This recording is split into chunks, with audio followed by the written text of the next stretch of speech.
Hi friends, আশা করি আপনারা ভালো আছেন। আজকে দারুণ স্বাদের একটা রেসিপি নিয়ে চলে এসেছি। সুন্দর একটি রেসিপি যা আপনি সকালে, বিকেলে কিংবা সন্ধ্যায় খেতে পারেন। খুব ইজিলি বানিয়ে ফেলতে পারেন এই রেসিপিটা, একদম মুখরোচক। চলুন তাহলে রেসিপিটা দেখে নেওয়া যাক। তো আমি এখানে চিপসের প্যাকেট, একটা টমেটো সস আর সাথে দুটো ডিম নিয়েছি। এবার একটা কাঁচির সাহায্যে চিপসের প্যাকেটটা আমি কেটে নিচ্ছি। এরপর প্যাকেটে থাকা চিপসগুলো আমি এভাবে গুঁড়ো করে নিচ্ছি। তো দেখুন, ঠিক এরকমভাবে গুঁড়ো করে নিলাম।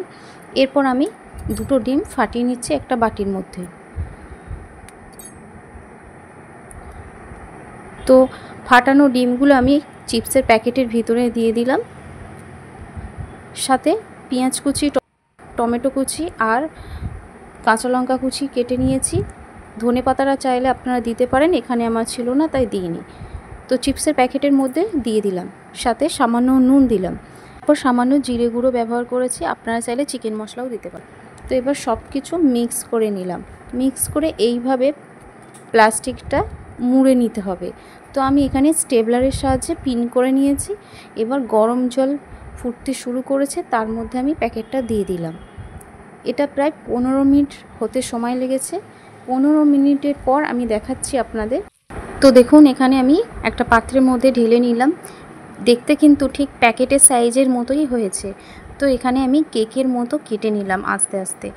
তো দেখুন কতটা সুন্দর লাগছে, একেবারে গোল গোল সুন্দরভাবে, যেন মনে হচ্ছে কেক। দেখুন কত সুন্দর হয়েছে, আপনাদের দেখিয়ে দিলাম একটা। এরপর আমি কড়াতে তেল দিয়ে আমি তেলের মধ্যে একটু ভেজে নেব। আপনারা চাইলে এটা শুধুও খেতে পারেন সসের সাহায্যে। তো এভাবেই আমি উল্টে পাল্টে একটু লাল লাল করে ভেজে নিচ্ছি। তো ভাজা হয়ে গেছে, আমি তুলে নিয়েছি দেখুন।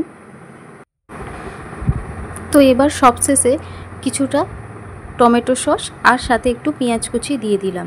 তো এবার দেখুন দেখতে কতটা সুন্দর লাগছে, খেতেও কিন্তু খুব সুন্দর হয়েছে। তো ভিডিওটি ভালো লাগলে অবশ্যই চ্যানেলটিকে সাবস্ক্রাইব করবেন, সাথে লাইক, কমেন্ট, শেয়ার করবেন।